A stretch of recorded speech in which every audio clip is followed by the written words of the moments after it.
grew up being a competitive youth athlete and played, like any sport I could really get my hands on. Um, and as a middle schooler and high schooler, did basketball and track and water polo and swimming. And with all of these sports, like my whole childhood was kind of structured around going to these tournaments in these really far out parts of the country where I would compete in, a swim meet against people in Nevada and Michigan and New Hampshire. And it was like I would be going out to like the farthest reaches from my home. I grew up here in the Bay Area, and I would always be in these sports facilities that always had the same energy inside of them. And, I feel like sports facilities, they're places kind of like malls or convention centers that feel almost spaceship-like, and also like they're destined to be atrophied. I don't know the last time, Brad, you were in like a convention center or mall, but it's like, oh, their architecture is always the same. They have the same lighting fixtures. There's this really like shared environment sense. And so I was interested in these memories of the space of the tournament and what it felt like and how obsessed I was, going to these tournaments and competing against oftentimes like the same girls again and again and again. And I guess I was interested enough in my memories of the tournament space to see if it would be possible to write a novel set completely in that space.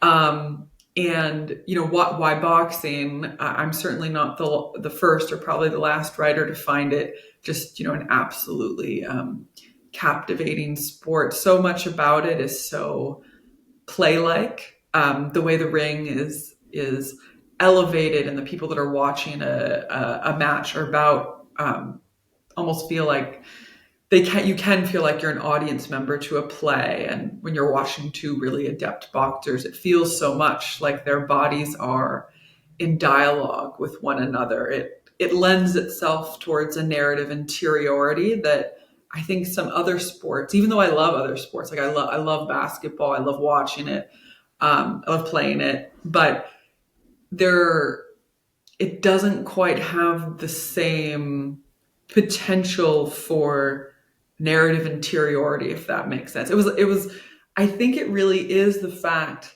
that boxing is a one-on-one sport that allows for a greater potential for portraiture. I was just talking with a friend about how I think the only other sport that has such a natural potential for portraiture and for dialogue, like bodily dialogue in place of spoken dialogue, is probably tennis.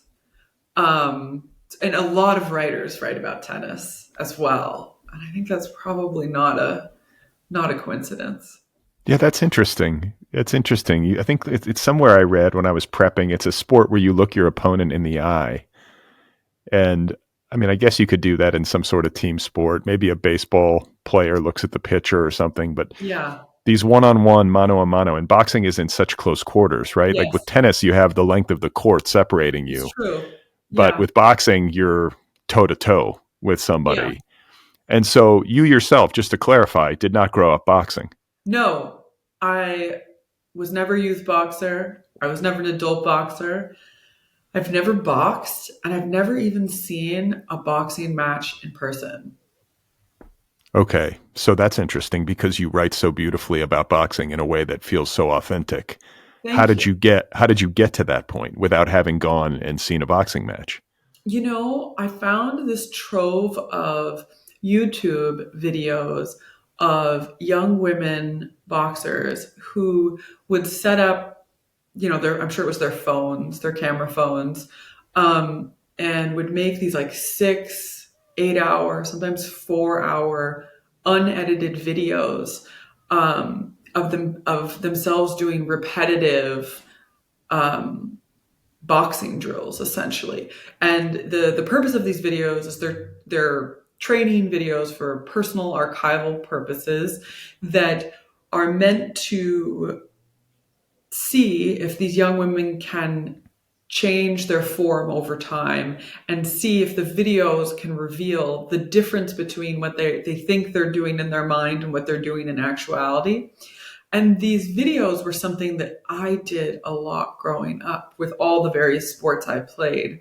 Um, they don't exist anymore because the technology when I was a teenager was, you remember those camcorders that had the door flaps? They were like the Right. wings. Sure. And, Yeah. and memory was expensive, so you would film over whatever you had recorded as soon as you had like used it. But I, at one point, there was certainly like hundreds or maybe even thousands of hours of footage of myself that I grew up watching, and shooting free throws for 3 days in a row or something like that.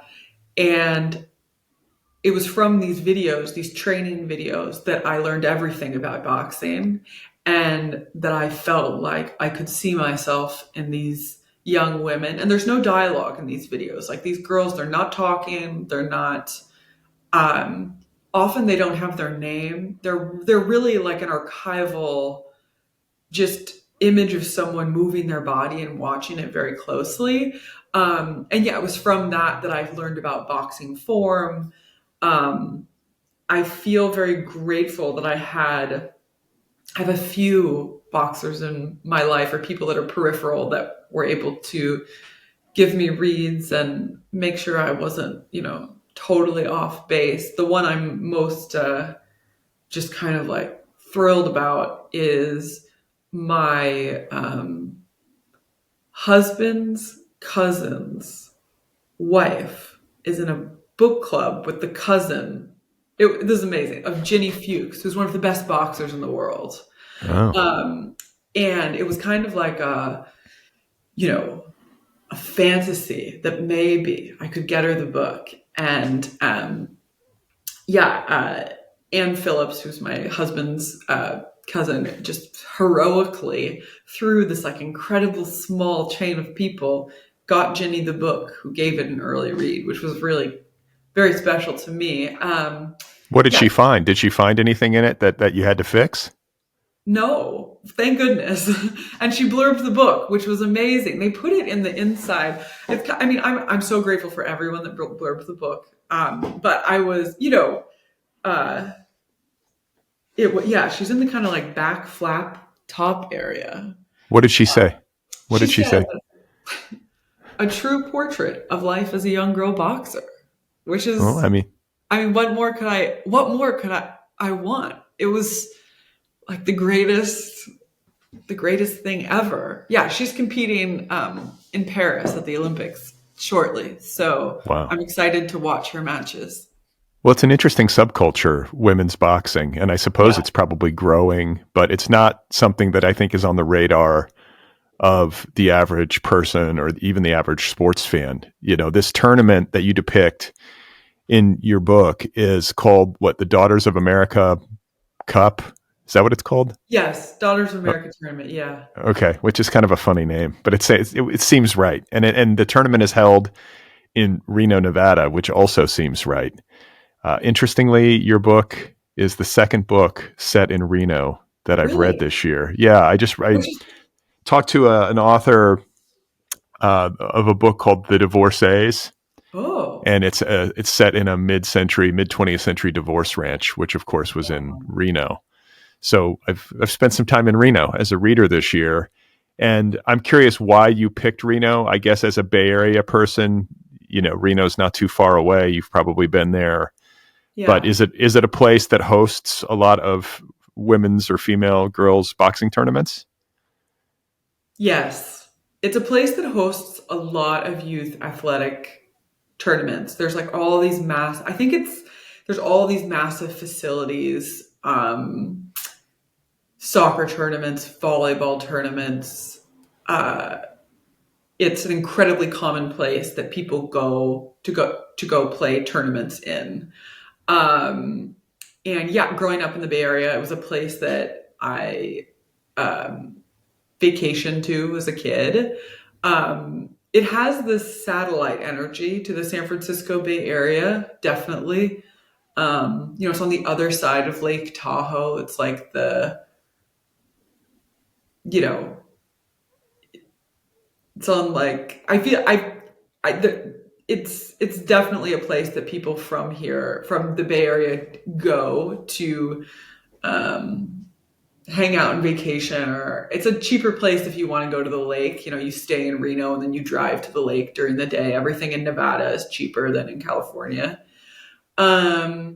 Yeah, so it was a place I went to as a kid that I know kind of peripherally.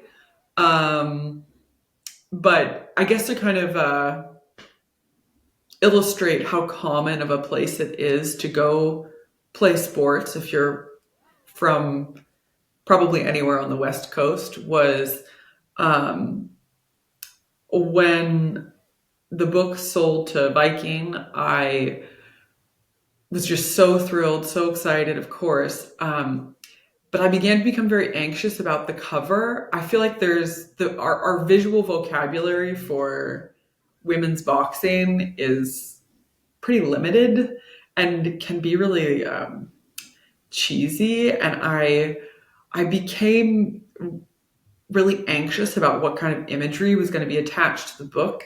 So my friend Jenna Garrett, this photographer who's absolutely brilliant, I was talking with her and I was like, is there any way we could we take some images of young girl boxers? Because I trust you and I know that you would portray their bodies in a way that felt true to the book. And so we put out this, like, on a couple like listservs, this call for teenage, like 14 to 16-year-old young women athletes to see if they wanted to participate in a photo shoot, like a staged boxing photo shoot.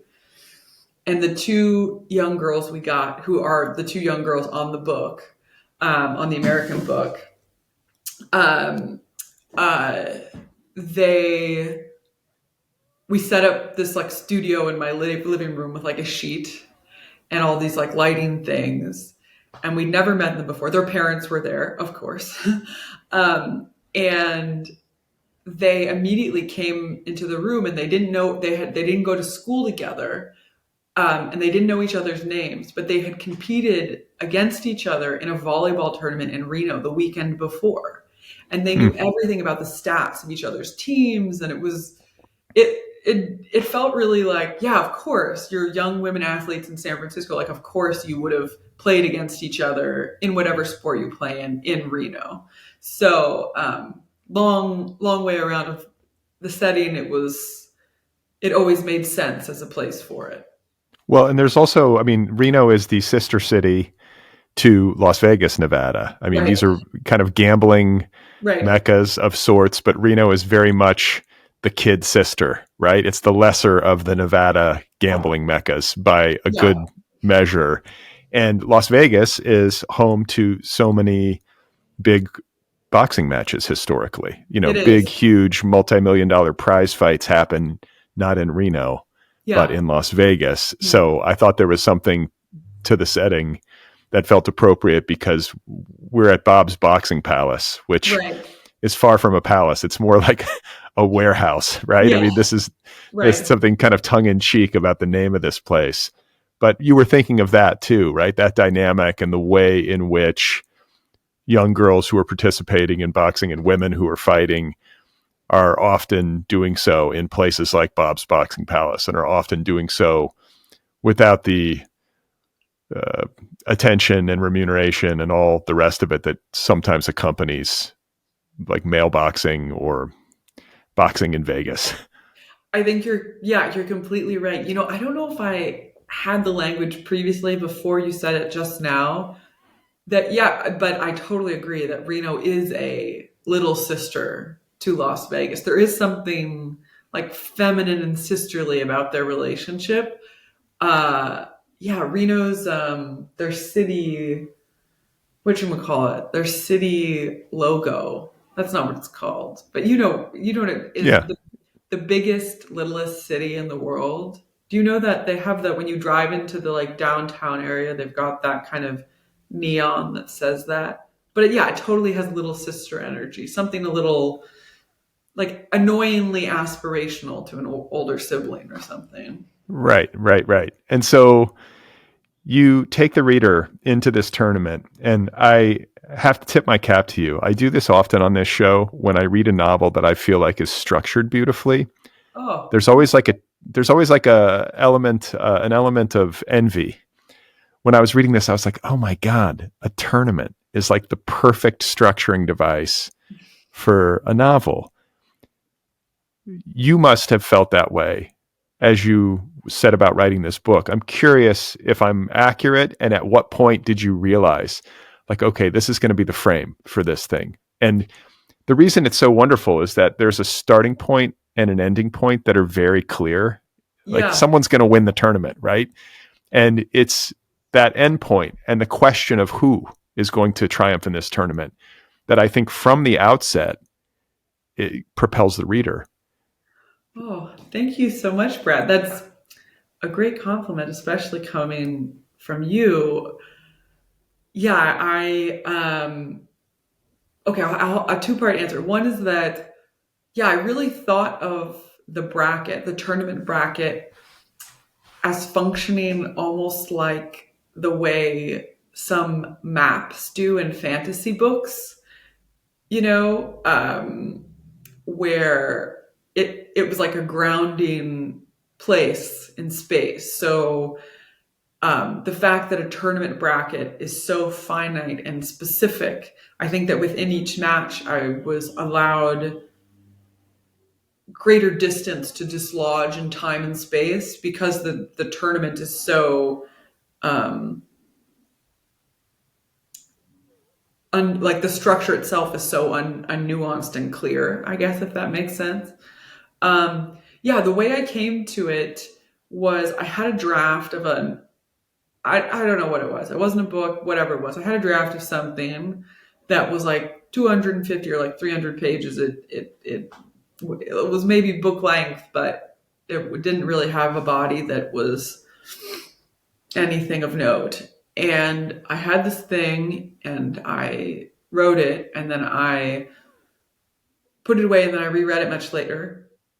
And when I reread and it was a narrative that had a protagonist, first person, past tense, um, much more traditionally structured. And the protagonist was a young female boxer. I don't even remember her name. I can't even remember really who she was.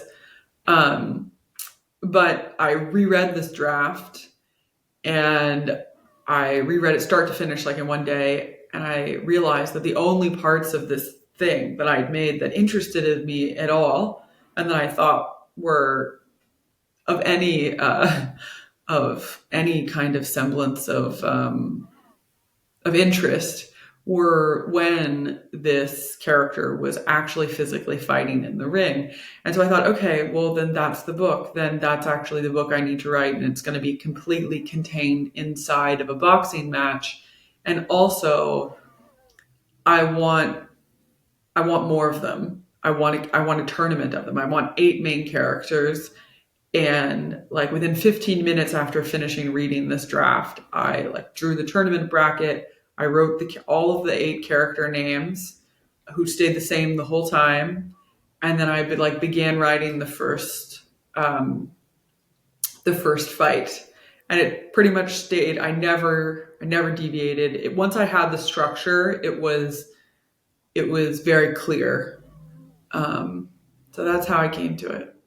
Okay, so that makes sense. That's interesting too. Like you wrote you once you had the bracket, I can imagine that was Yeah. pivotal. Then you're like looking at the thing. You're like, okay, this it's like essentially an extremely elegant outline of a story in practice, right? I Oh, mean, it's as elegant as it gets because it's like just this one page diagram. You don't have to sit around like engrossing yourself in the tedium of a plot. You sort of have it, and it's very efficient. And then it also strikes me when I think about the POV of this book, which, and I'm really bad at this, but it's an omniscient POV. It's like a godlike POV. yes. Like there's all these different nuances to POV, but I think we would call this what, third person omniscient Yeah. POV? Yeah. Okay. So I'm imagining you looking at that bracket and the POV sort of flowing naturally from this kind of overarching and polyphonic, cast of characters that you've built, this sort of maximalist cast, as I think you've referred to it, that lends itself to omniscience. Was there any process that you had to go through to get to omniscience? Did you start somewhere else and then change, or was it always thus? Once I was in the bracket, as you so like brilliantly noted, it felt like the only point of view could be some type of omniscience, someone who knows everything, knows how each of these girls was born, how each will die, that has that ability to hover above them, but like also be inside of them. I didn't realize it maybe in the beginning, but I began to, maybe about halfway through the book, really think that the narrator, this omniscient narrator, I began to think of them as, like a collective god that was a combination of all of the young women that had like competed in this tournament in the past and all of them that would compete in this tournament in the future. This kind of choral, all-knowing voice that had some familiarity with what was going on, but then sometimes needs to explain things to you, about the scoring system. And there's the fight with Tanya Mon Rosemuller that begins with hand clapping games, which is much more explanatory. Like the collective voice, I feel like the narrator is trying to tell you how these hand clapping games work and like bring you into the rules of them and why people do them and that kind of thing. Yeah, I mean, there's all these little details to their lives. And, there are other interesting choices. So we have this omniscient POV and this godlike narrator who can see into the lives of these young female boxers, can see into their interior lives, their thoughts and feelings, can move around in time, and can look into their pasts and their futures, which is something I want us to talk about in a moment. But there's also no dialogue, right? Is that another choice you made? It's all interior and physical. Makes a lot of sense when it kind of goes back to what we were talking about with respect to boxing. It feels like a natural choice once you start to really ponder what boxing entails. There isn't no one's talking in a boxing ring really, right? Maybe occasionally someone will talk shit, but usually it's mano a mano or mana a mana. How do you say it? And I don't know. It's such a good phrase though. Yeah. It's girl to girl, girls fighting girls, they're toe to toe, and it's silent and it's interior and there's an intimacy to it. So I can see why you made that choice. Was there anything else that went into it? No, you've stated my hopes for it with such eloquence. It felt like that the way they were in conversation with each other was about something else than spoken speech. There is some in their interiority, the main characters, the girl fighters, sometimes they do remember things that were said to them, but it doesn't have dialogue tags or it's their remembered memory of speech. But no, as the book is written, the 8 main characters never, even though they're physically very intimate with one another, they project their thoughts on one another. They make assumptions about each other, but they actually never speak to one another. And that kind of squares, I think, especially with like teenagers. Yeah. Seeing each other at a tournament. It doesn't even matter what the sport is, but you're sort of, I remember this from being a soccer player as a kid, going to tournaments and kind of looking across the field and seeing somebody and, you start to try to project things onto them or imagine who they are. And I want to talk with you about the decision to zoom into the future. Like this is something that happens chapter after chapter. Each chapter is a depiction of a fight, right? As we're moving through the tournament. Mm-hmm. And I want to say each of the girls' futures is depicted like far into the future, how they turn out. We get that as a reader. Yeah. It felt like a very deft choice because we get so much about their child selves and their childhoods. and their formation. Sometimes we get family information, the difficulties that they're up against. In most cases, these girls are up against formidable difficulties as kids. But then you zoom into the distant future and sort of let the reader in on how things turn out in life for these young girls. The question I have is when that piece of it came to you. Like, when did you make that creative choice to do that? Because it's not as intuitive, say, as the creative choice to make this about interiority and physicality. Of course you would do that. That's a boxing thing. But to zoom into the future and to show us these girls many decades down the road, that's less intuitive. That feels like something you had to arrive at. When did that happen? Oh, yeah. That's such a good question, Brad. It wasn't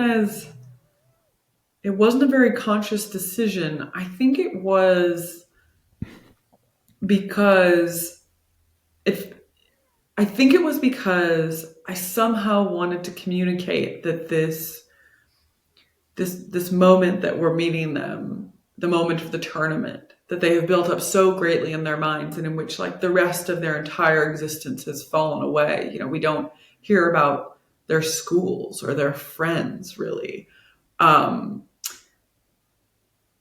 That it's just one small moment in their life, and it's not something that will define each of them. It's something that's a part of them and a part of who they are, and a very large part of how they understand themselves in this moment that we meet them. But I guess I felt really strongly that they had these whole lives ahead of them, and it was the only way I could reflect, by zooming far into the future, I think reflect the reality of what this meant to them. And maybe it was also like I wanted futures for them. I wanted them to like buy houses and have partners and have people leave them and have children and to die old, I guess. It Well, felt it adds poignance. I felt like as a reader, it adds a lot of poignance. If the tournament was the whole thing, and that's the only window that we had into these girls and their lives, I think there would be less depth to the read. And I think too, these things are not definitive, but they do form us in some way. yeah. And it felt like the extrapolations that you made in terms of imagining their futures, they felt very astute psychologically.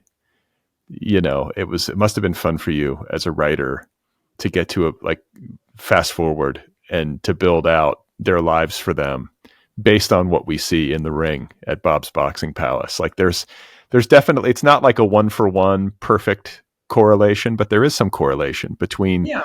their childhoods and their performance in the ring on this day and Yeah. how you imagine them to be decades later. Definitely. It was fun. Maybe that's Maybe why. maybe a little sad in some cases. I'm trying to think, but it's a shrewd choice, and it sounds like it was just intuitive. It's just the way that it felt to you on the page as a writer. There was no aha moment. It just sort of happened in the writing. Yeah. Brad, I'm so interested in your thoughts about this.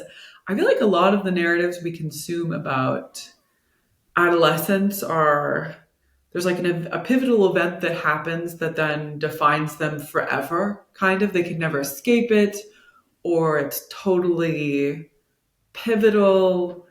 And I guess that just doesn't feel like super true to my lived experience of once long ago being an adolescent. I don't know, those experiences formed me. Like I spent Earth hours doing them. I'm curious. Okay, when you look back in your adolescence, Brad, did you have these moments where you were like, it as an adult, where you think that moment, that event, that dance, or that competition, it defined me forever? No, I mean, sports wise, no. I think there were like disappointments athletically when I was a kid, like not making a team or something. Like I sort of fell off the cliff athletically at about ninth grade, and like I just wasn't good enough to make teams. I went to one of these big public high schools where there were like, 700 kids in my class and 10 Right. spots on the Yeah. basketball team. So I was not one of those 10. I was decent, but I wasn't like super, super good. So I think that stuff, yeah, I mean, it marks you, but I don't think about it at all. I do think there are other events in my young life that really marked me, like super like existential stuff or, Yeah. where you're like, okay, I'm different from this day forward. Yeah. But again, do I sit around obsessing? I don't do that at all in my life. I never look at old photographs. I don't care. I'm not nostalgic in Yeah. that way. I'm Yeah. just like, okay, onward, like today is today. And that's sort of my attitude. And I also feel like I have a really poor memory. I have a So I have a bad memory too. I don't think about like people are like, I can't, my wife is this way. She can like remember outfits that she wore in junior Wow. high on a certain Wow. day. And I'm like, man, I don't remember people's names. I don't even know who my friends were, like to some Yeah. degree. Like I'll talk to friends of mine that I do remember, and they'll be like, oh, so and so, just I don't know, had a baby or what something happened Right. or do you remember that time when so and Yeah. so said this to so and so? And I'll be like, I don't even know who you're talking about. Like Yeah. it's that out of my mind. Like I just don't Yeah. recall. But you're right that there are some events that do stay with us. Like I think maybe that's what the one of the characters, Andy Taylor, during one of the matches is like deeply haunted by a the drowning of a small child that happened while she was on duty as a lifeguard. And Ugh. so there are these things that stick with us. But for some reason I was resistant to the tournament being something traumatic. I didn't want it to be, I don't know, I didn't want it to be, maybe because so many sports narratives as well have that, like, and this victory went on, forever defined whatever character.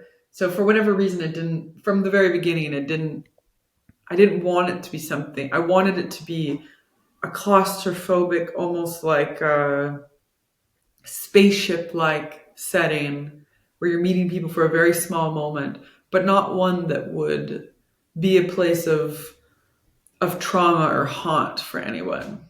Well, I mean, yeah, I think like the tournament itself, the sport itself is not that for any of these young girls. No, yeah.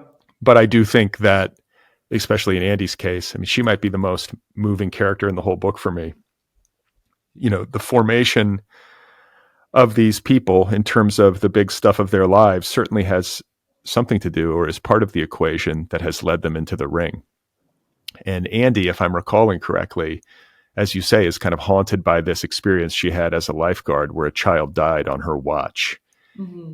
And that's awful to think about. Oh, Yeah. like that, like my heart just broke reading that like section about her and how, I mean, she was a kid herself sitting in that chair. Yeah. And it's terrible to contemplate that, like that, this poor kid losing his life, that also just the weight of that bearing down on a teenager and knowing that that's something you never permanently can get rid of. That's with you when Yeah. something like that happens. Uh, that certainly got her into the ring. And there's something thrilling too, in a slightly perverse way, about reading that fight and reading about her life and history and psychological makeup. Because as a reader, I was like, oh shit, she's going to snap and just start wailing on Yeah. someone. Like I thought she might turn out to be like this, and this is another great part of the book, is that because there are these contests happening and because you're getting this psychological and historical information and even future information about these girls' lives, it is making an odds maker out of you as a reader, where you're like, who's going to win? You start to get predictive about it. Uh-huh. And you as the writer get to toy with our expectations about who the eventual champion is going to be. I won't spoil anything for anybody because I think that's such a central part of the fun of the read.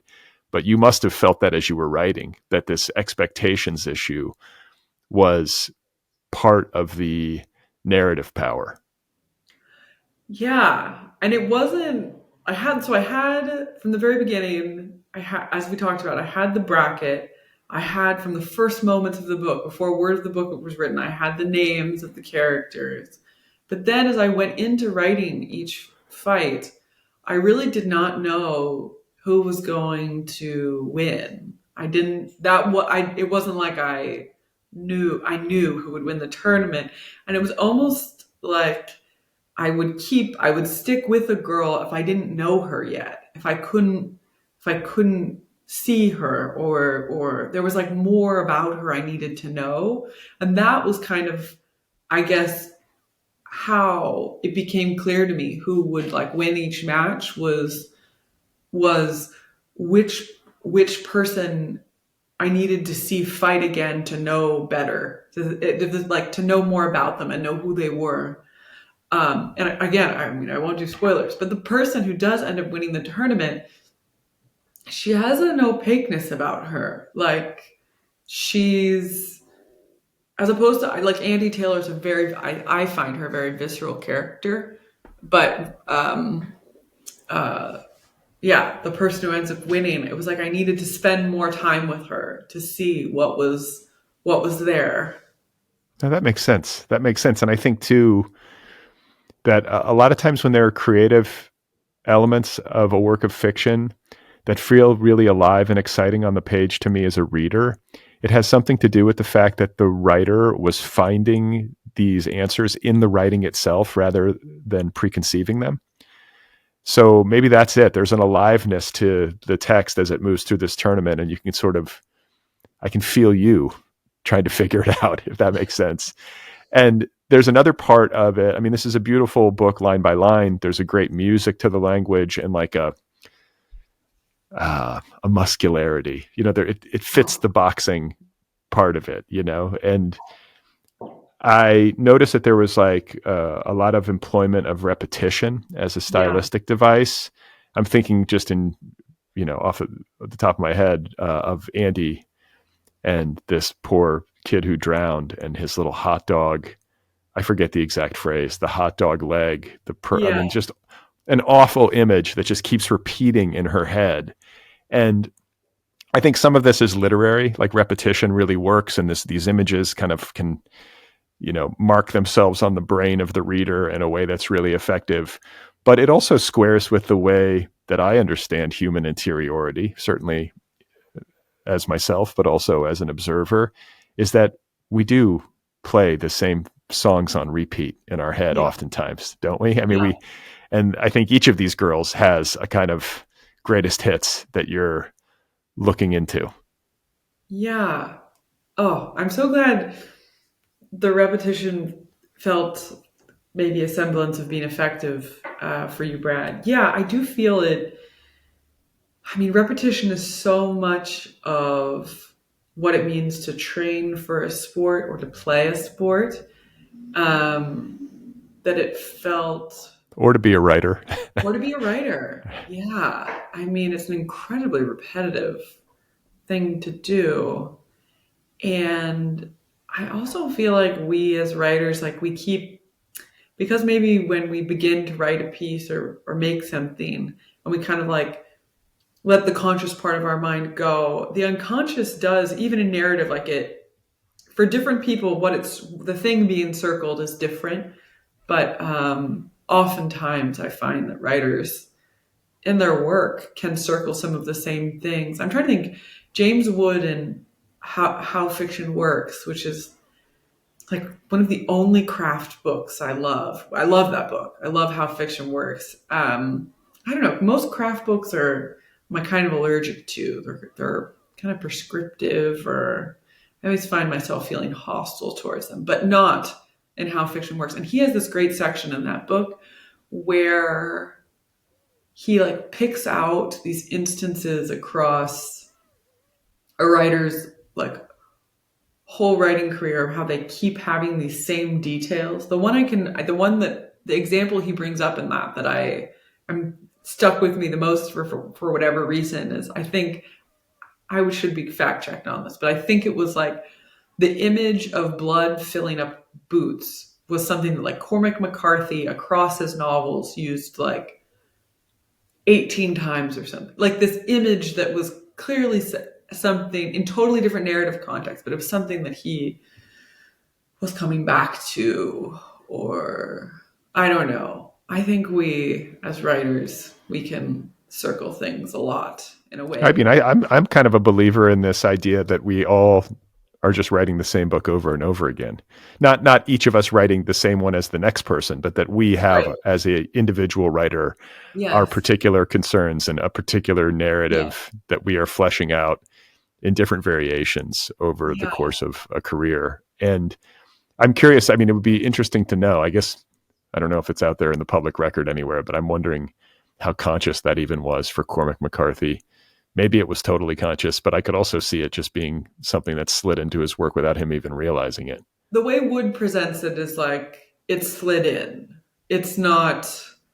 Oh, and I'm trying to remember the other examples. That was the one that really stuck with me. And then he gives you like all of the paragraph. You can like see it and see the way this image. He's almost like McCarthy is like turning it around in his hand. Um, yeah, repetition. I mean, the poets, the best among us. It's like their biggest tool. I mean, um, I love reading a piece of work, whether it's fiction or poetry, and where a word will change every time it's used. Like something that can be magical about repetition is that every time you deploy the word again and again, it kind of shape shifts or changes meaning. And oh, that's always really exciting to me. I feel like when Yeah, an author can like get away with that. yeah. And it just, I mean, it's so, there are these choices that you're making that just have a great logic to them. Like you say, repetition in a book that's about a sport and that it's about the act of playing the sport, the act of a fight. Of course, there would be repetition. And then, especially interior, being so interior, it just makes a good sense on the page. And uh, it's a little bit haunting in some cases. That Andy, I'm never going to forget that hot dog leg for the rest of my life. Poor I'm kid. sorry. But I know. Thank you for like haunting me. But I want to ask, since we've been talking about all these ways in which you made brilliant creative choices and how effective the book is, what some of the biggest challenges were that you came up against as you were trying to put this thing together. Are there Yeah. particular things that you can point to that really like made things difficult? Yes. So I think that hopefully a great strength of the book, The Bracket, was also a, a big challenge because you're committing to a knowable, repetitive structure. Like after one match, there's going to be another one.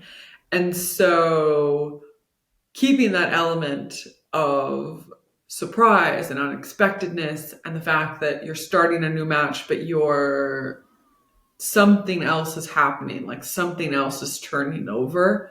That was a challenge. And because of that, I sometimes would put the book away for like I'd finish writing a match and then I would spend like 6 months away from the book to try and I would just think about it to try and figure out what needed to happen to make the book new, to make the tournament structure new, um, and not feel expected.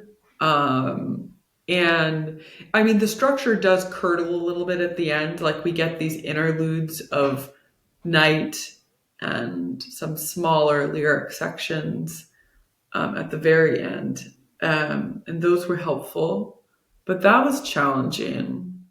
I mean, it so much feels like it was character driven, right? Mhm. Like you couldn't get to the next match in a way that differentiated itself from the previous until you really knew who these fighters were, right? Yeah.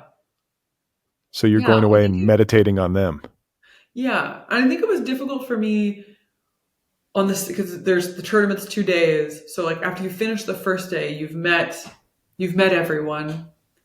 And what was the second day of the tournament with fewer boxers going to be like? How would these characters who have left the tournament, who are no longer in the tournament, how would they stay in the book? And the kind of decision was that they the girls who beat their opponents and progressed to the second day, that they had somehow like cannibalized the consciousnesses of those who they beat. So they carried the people they beat with them into the next. That was my, it was pretty abstract, but like that was my feeling, was that the consciousnesses of the people that they had beat came with them. And that was how I kind of kept them in very small bits in the second part of the book.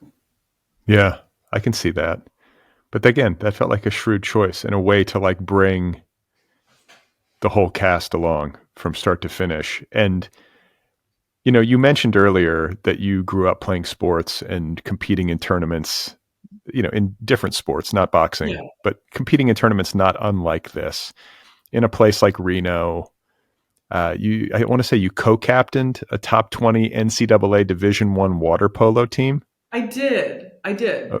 for Yeah. what college? What? Brown. Okay, so you go to Brown. You're co-captain of the water polo team. Yes. That's a punishing sport. Yes. Physically Yes. demanding, but also, you get elbowed in the face. I think you say you broke your nose. Oh Uh, yeah. like it's a rough game, water Yeah. polo. It's very rough. I mean, you're in LA, you're in prime water polo land, just in terms of like there's a lot of really adept youth leagues, and the best teams in the country are pretty much always USC and UCLA.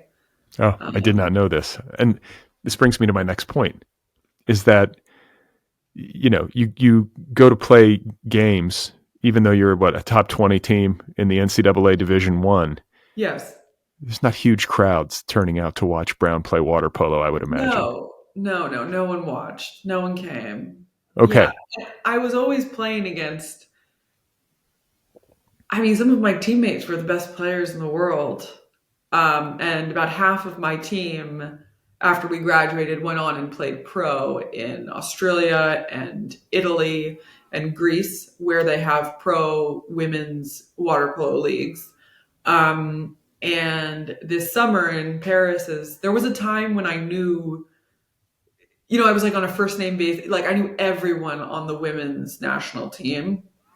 And I competed in the youth camps, which is the American Olympic system, right? How we pick our Olympic teams. And I did those my whole youth and was ranked nationally. I was like 72nd, which is this weird where you know, everyone, but and I was like recruited to play in college from the age of like 15 and 16, but also it's not like I narrowly missed the Olympic team, although I did compete in a lot of junior Olympics. But yeah, no one ever came and watched us. It was always empty stadiums, empty stadiums everywhere we went, everywhere we played. It'd be a gold medal junior Olympic match, and the only people watching were the other people who had competed earlier in the day. Yeah, that was very true to my lived experience. Okay. It feels like this is a somewhat depressing thing to say, but I feel like it's true. It feels like excellent preparation for being a writer. No, I feel this way totally. I do. I really do, because writing is such an insane obsessive act. I mean, it really is something that is like totally inadvisable, and really like no one would do. I just don't think anyone would do it unless you are obsessed with the written word. Like unless language really moves you more greatly than anything else in your life. And even people, I mean, success is such a weird thing in the literary world. It's like, because even the world's most famous successful writers are not, the 49ers aren't going to recognize them on the street or whatever. I would like to think that they know who George Saunders is, but I don't know. Honestly, I think most people wouldn't. No, yeah, I don't think so. I don't know how you feel about this, Brad, but I like long ago arrived at this emotional understanding with my own practice of writing that there's basically no amount of success that could ever compensate for the like what I have put into making, like what I put into writing. Like it's so obsessive and so total and has taken up so much of my life in the best way. But there's nothing, there would never be a payoff. It's not even possible. I don't know. I sometimes I feel like I'm in these like writerly communities, and I every once in a while encounter a writer that has like aspirations of grandeur, and I'm always like, I think you chose the wrong medium. Like I just don't. I just and I like that, but it's solitary. It's also something, it takes so long to write something. You're alone with yourself for so long. There's so much Um, failure. Incessant. I mean, continuous. No, yeah, it's just not. Yeah, it's not something that I think writing is a lot like playing to an empty stadium. That's right. I mean, that's it. And it's also rigorous in its own way. I mean, not as Yeah, physically, not physically rigorous in the manner of water polo, but it right. requires a toughness. And there is something I have always argued uniquely exhausting about sitting in a chair writing for 4 to 6 hours or whatever it is. Like you wouldn't know it until you've done it, but it's tiring, right? Totally. And Yeah. it's so emotionally vulnerable. I don't know. I just feel like I mean this so warmly towards other writers. Like I have so many I have so many close friends that are writers. I feel like I'm naturally I seek out their company. I enjoy being with them. But part of it is because there is, I mean this warmly. This sounds bad, but there is you have to be kind of desperate to write anything, to be like, this is my, I don't know, I'm not being very articulate about it, but I feel warmly about that. I feel when I meet fellow writers that we've uh, that there's like a warm shared desperation that this is kind of, that you would open yourself up to such vulnerability. Oh, I don't For know. the only Yeah, caveat I would add is like I would add an asterisk and I would say for particular kinds of writers. I right. do think there are writers who write purely for entertainment and joy. Like they're just like, this is fun. I'm going to imagine a world. Like, Well, I don't know those writers, but power to them. I'm so yeah, happy for them. I'm so yeah. happy. I feel a little bit of envy if I'm being honest, but Yeah. I feel such a kinship and such an effect. I mean, this is, I think, a lot of the reason why I keep doing these conversations is that I think that people who engage with their interior lives and engage with the world at a level of real depth and with real vulnerability, uh, I feel like the world needs that. I certainly need it. And it's just a way of being, right? It's like trying to live deeply and really reckon with things. And Yeah. there's a humility in it because you're sort of admitting how scared you are or how confused you are or how bowled over you are, all these different things. And that can be a great comfort, as a reader. And I don't think you have to be a writer to feel that comfort. Anybody who reads a book and has a great experience with it can probably relate. Oh, Brad, that resonates with me so greatly. I do feel I do feel that about writing and about reading, that it sounds so cheesy. I mean, there is like nobility in the act of trying to engage as deeply as possible with something as you can, with your own lived experience and thoughts and feelings, and um, with characters of your invention. I do think there's nobility in it. I was reading an interview that you did when somebody asked you about your level of ambition. That's a Oh, word I have a lot of like ambivalence about. yeah. It's an experience of being a human that I'm not fully comfortable with. But you said something. I'm going to read you back to yourself, and then you Oh can God. respond. Okay. Where you said, "I want to destroy the competition." No, I'm kidding. You said, "I don't think I'm ambitious as much as extremely desirous. Once I've decided I desire something, it is practically impossible to get me to think about anything else or to get me to change my mind. So rather than being ambitious, you consider yourself desirous. What I read into that is that you're obsessive. Yeah. Are Yeah. you obsessive in areas of your life that are not writing? Like, is this something? Yeah. And do you feel like do you feel do you feel like He's charged. Yeah. okay, but do you feel like, I mean, maybe you have to be obsessive to get a book done? I think you do have to be obsessive to get a book done. I think a lot of writers I love and know share that. No, I mean it kind I'm a totally obsessive person. In the way that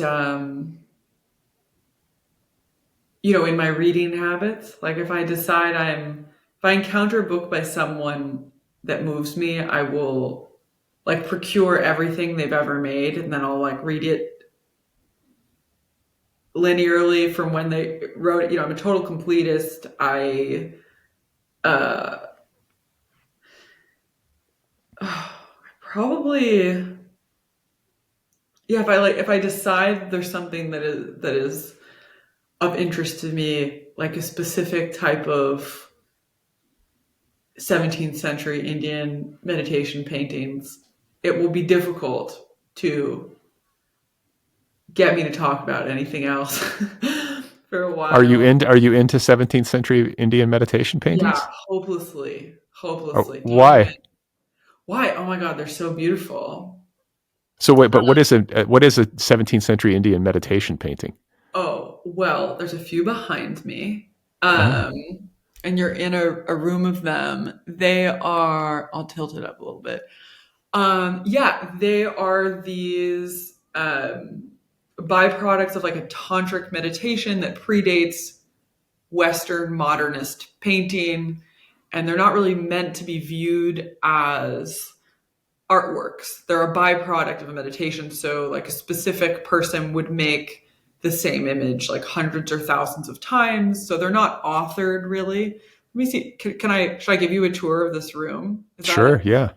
Let me see if I can. You're kind of surrounded by them. Well, that's a window. Oh, And then okay, yeah. there's I was some like, over wow. there. Like, isn't that amazing that that's 400 years old or whatever? Where did you get these? Just off Oh, eBay? I got them in Rajasthan where I lived for a period of time. Oh, okay. Yeah, yeah. Why did you live in Rajasthan? I studied Hindi and Urdu and then was working at the Indian National Gallery of Modern Art. Oh, we have some glare here, but this one looks like an Agnes Martin.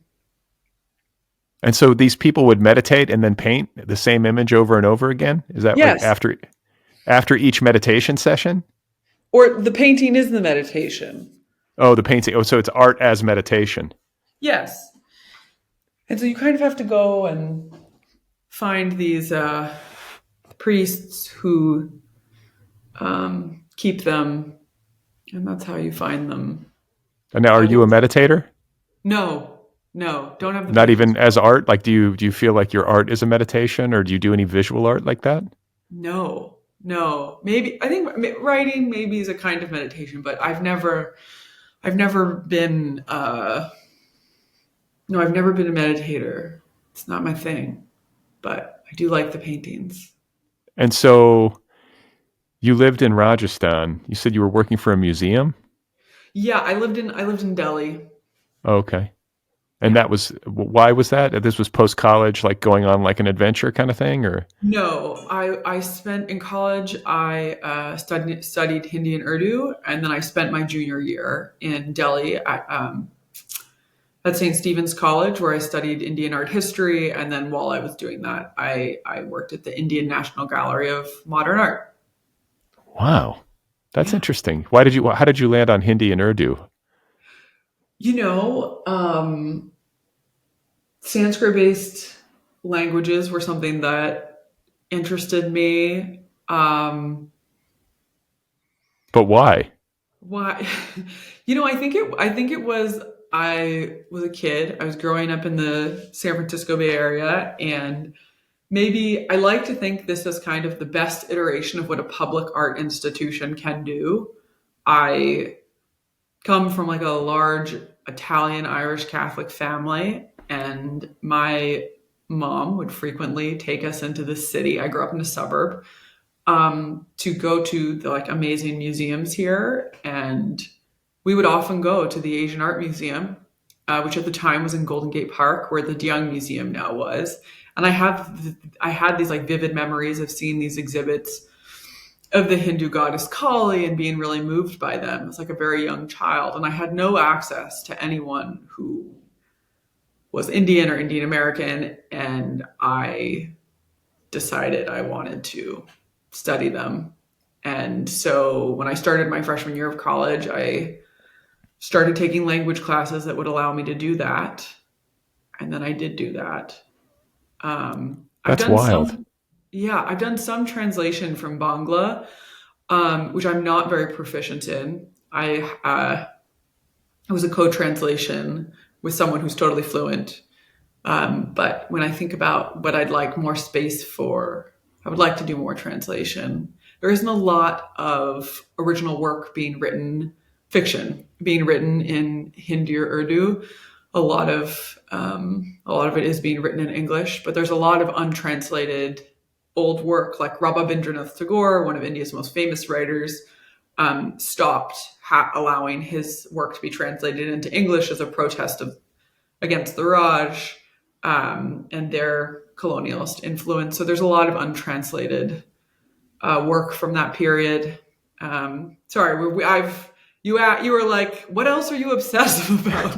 And I said, well, I Brad, mean, let me tell you, I but it's fascinating. It's fascinating, and I can relate it to something that we've talked about with respect to your book earlier, where we were talking about our younger selves or the characters in your yes, book as younger people and how certain things happen to us in our childhoods that are not necessarily definitive, but they do mark us.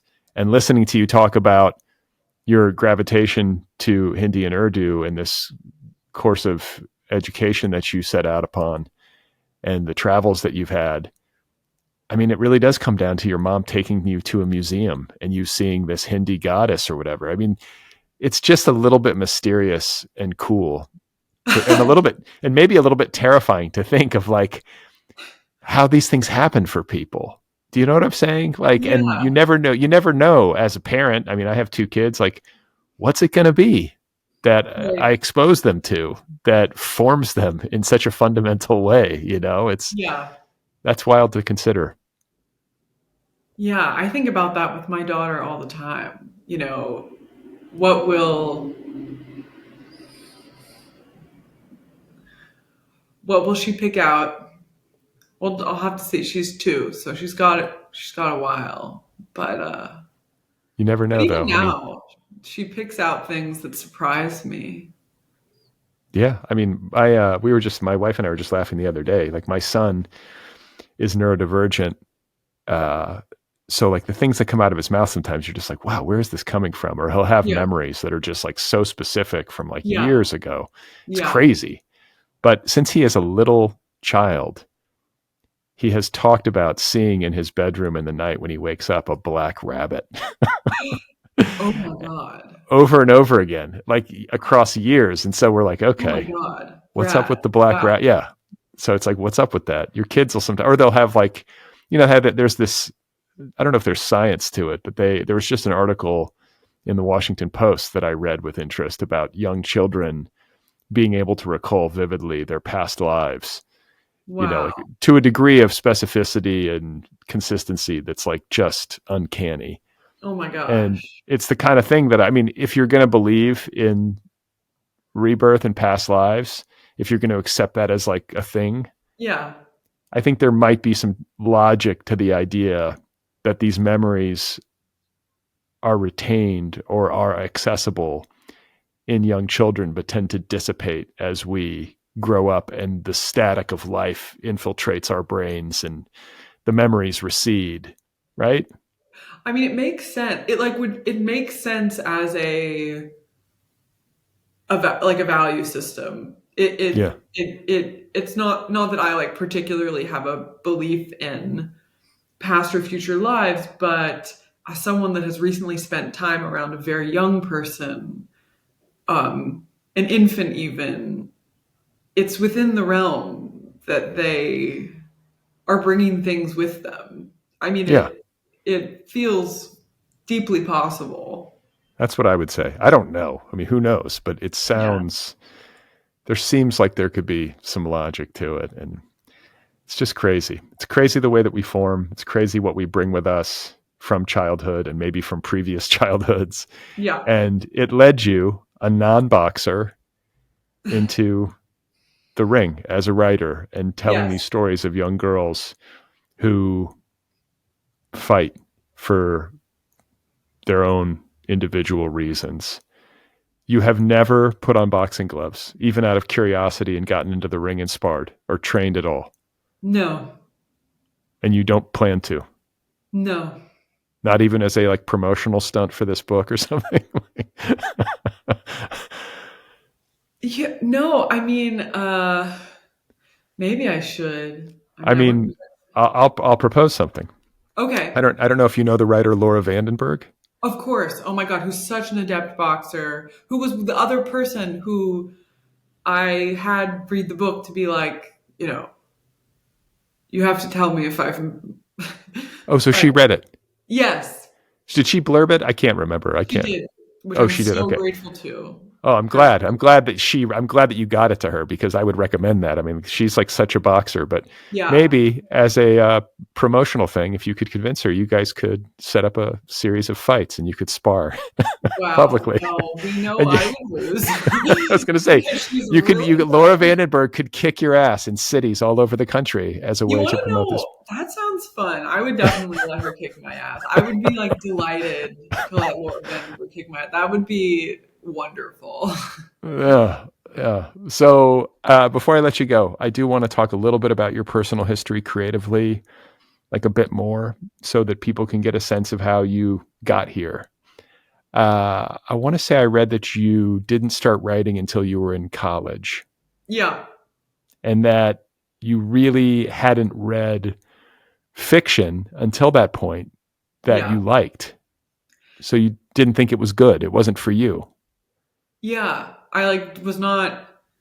I kind of in high school the English classes I took. It was just like The Catcher in the Rye on repeat, Jane Austen on repeat. Things that had become so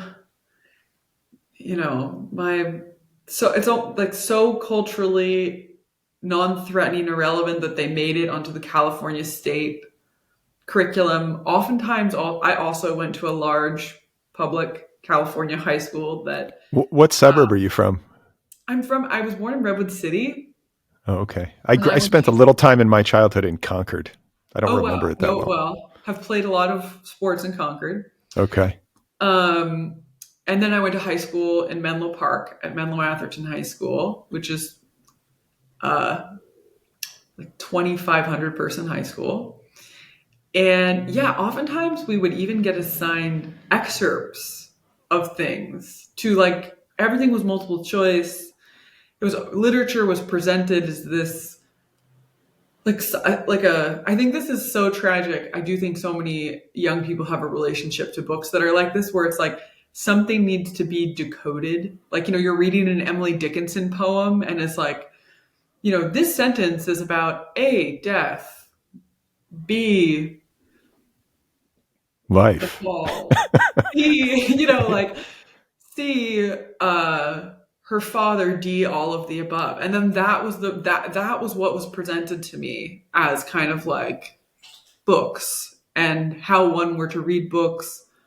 My parents are not readers, and so I guess it's conceivable. We went to the library a lot. It's conceivable. I mean, books were there, but it wasn't until I got to college and I took this introduction to fiction writing class with the absolutely brilliant writer Joanne Howard that I like everything she assigned changed me forever. I could not believe it was so electric, and it was there was Ben Marcus and Lydia Davis and Colson Whitehead and Kelly Link, um, and Jesse Ball and Diane Williams and Amy Bender. It was like George Saunders. Everything was on this syllabus, and it was just like I remember reading these writers for the first time as like a 19-year-old and being like, I cannot believe that I've never encountered this work before. It was to me, it had no relationship to any other previous literature I had read. When I was like a very young child, I was kind of an obsessive Nancy Drew reader, but then I got bored and I hadn't read a book for pleasure in years. And yeah, and then I like read everything that everyone on the syllabus had ever written and became hopelessly obsessed. And I ended up taking this introduction to fiction writing class 3 times. And the second 2 times I took it, I had to audit it because you can't get credit for taking the same class again. And I didn't I didn't take fiction 2 or 3. I just took introduction to fiction with Joanna Howard 3 times. And that was my education. And you started writing when? So I wrote stories for that class, and one of the stories in that I wrote in that class, God's True Zombies, ended up being in Belly Up, my first book, which was a story collection. And then after I graduated from college, I moved to New York and without a job, which was super stupid. And I worked a bunch of, there's always worse jobs. So I don't, whatever. But I worked a bunch of like pretty bad jobs, mostly working at doing shipping at like a high-end furniture company where I was kind of like a glorified gallery girl. And while I was doing these jobs, I would just go to readings every night. I didn't really talk. I wasn't really. I mean, I met people and I became friends with people in New York, but it, every night there was some amazing reading, and I would just go and like stand in the back. And I did end up something really transformative for me was working for Diane Williams at Noon. I've been doing that. It's crazy to me. I think I've been doing that since 2012, which is amazing. I just, Diane's work is so important to me, and working for her as like an assistant editor is like one of the fondest experiences of my life. As you do you know Diane's work? No, I haven't read it, but I know of her, and I've talked to. I want to say, was it Madeline Lucas? Isn't an editor Yeah. there too? So I don't Yes. know if you know her, but I've had Definitely. authors on the show that are in Diane's orbit and speak Yeah. glowingly of her. Yeah. She's amazing. And she only considers work out loud. Like the way it works is there's a P.O. box where you can submit work to.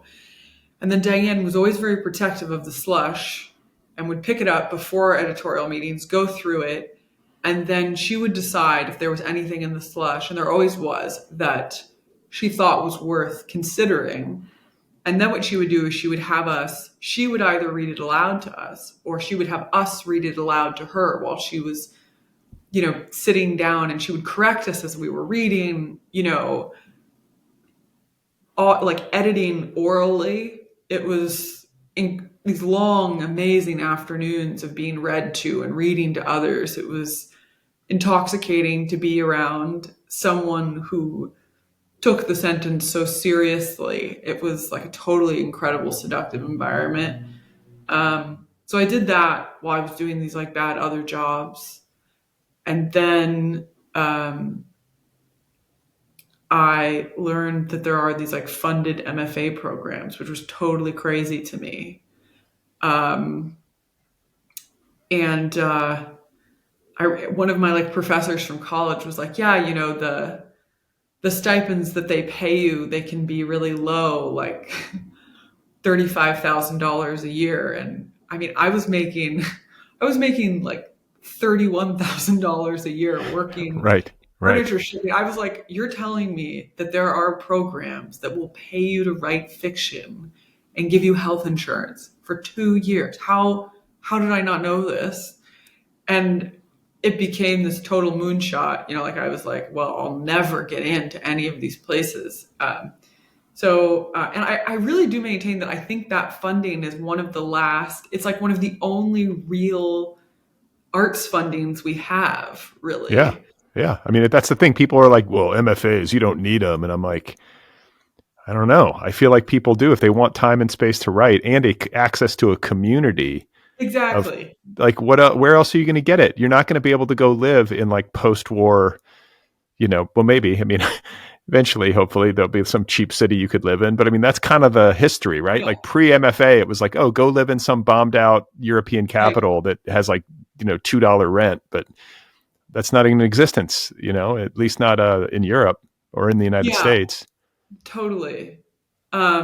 So I went to Vanderbilt, I did my MFA there, and the financial support and the time and space was so important to me.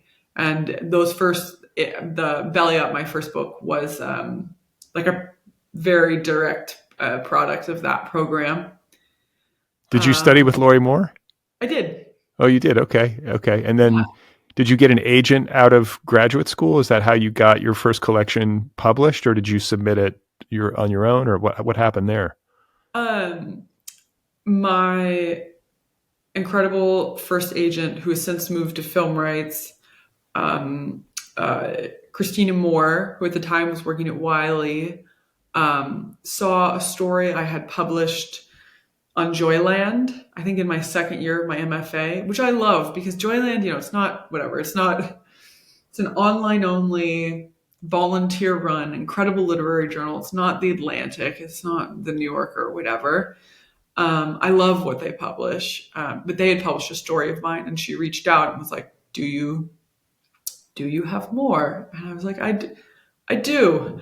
And she bravely, uh, much to I'm sure her own loss, was willing to go out with just the story collection, which was Oh, really amazing because a lot of people won't do that. right, right. They always want the novel. Yeah, So she did. you got that book into print, and then you were kind of off and running, and then we're working on Headshot Yeah, subsequently. wow. Off and running, Brad. I don't know if I would use that language. I don't know if I would use off and running for language for myself now, but Off a cliff, off a cliff. Let's yeah, yeah, yeah, but it is. I mean, it is a promising beginning to a literary career, and I feel like yeah, this novel's reception has to hearten you and make you feel like you're like however unappreciated literature is by the wider culture, however difficult it is, you feel like you found your thing. yeah. No, I feel. Oh my gosh, so warmly. So I feel so fortunate. No, it's great. It's so sparkly. I'm in awe. I can't believe it. Hmm. And you edit for McSweeney's too. Like you edit for Noon and you edit for McSweeney's and The Believer. Like you're doing a lot of editorial work in addition to writing. Yes. Yeah, I was the deputy editor of The Believer, and then I'm coming on to be the new editor of The Quarterly, um, which is also so incredible and sparkly. I mean, I really view myself as more of a like someone who really loves talking about fiction that I love. And my role at The Quarterly is about trying to find the most radiant and novel and diverse voices and raving about them, like and then getting their work into as many hands as possible. I'm not someone that has an identity as a really invasive editor, if this makes sense. I don't think I'm really good at that. I think I'm good at encountering people's work that moves me greatly and then telling other people how why they should read it, hopefully. Championing. Yeah, hopefully. Yeah. Well, it's great to meet you. and I want to congratulate you on this novel. It's really, really great. Oh, thank And you. I always ask people at the end of our time together if they're working on anything new. Is there another book in process? There is. There is. I hope you'll forgive me, Brad. I'm one of those superstitious writers where I don't know its body yet. So I can't tell you much more about it, Fair but enough. Is it a but novel or a story collection? it's a novel. Can you give, even in the broadest strokes, any idea about what it delves into? I'm pretty sure it's an upstairs downstairs novel. Okay. Yeah. And an upstairs downstairs novel is what? It all Where takes place in a house? it all Or no, takes it's place. like the elites and then the laborers, is that right? Yeah, and it's usually in a mansion. It's usually in a mansion. Okay. That's all I wanted. Sometimes people can get into really elaborate plot descriptions and I'm not going to stop them, but I mean, I don't know how people, I guess if you outline or something, but usually if I'm working on something, I'm like, don't ask me until it's done. I have no idea. Yeah. But no, it's great to meet you. Congratulations on all the success you've had so far. And I wish you all the best with this upstairs, downstairs novel that you're working on. Brad, thank you so much for having me. It's such an honor to be here. I love the podcast. I listen to it all the time. And when you asked, I just was so moved. And I've had so much fun today. I'm sorry I have a little bit of chaotic energy, but I had so much fun talking to you. Thank you for having me and for reading the book with such eloquence and grace.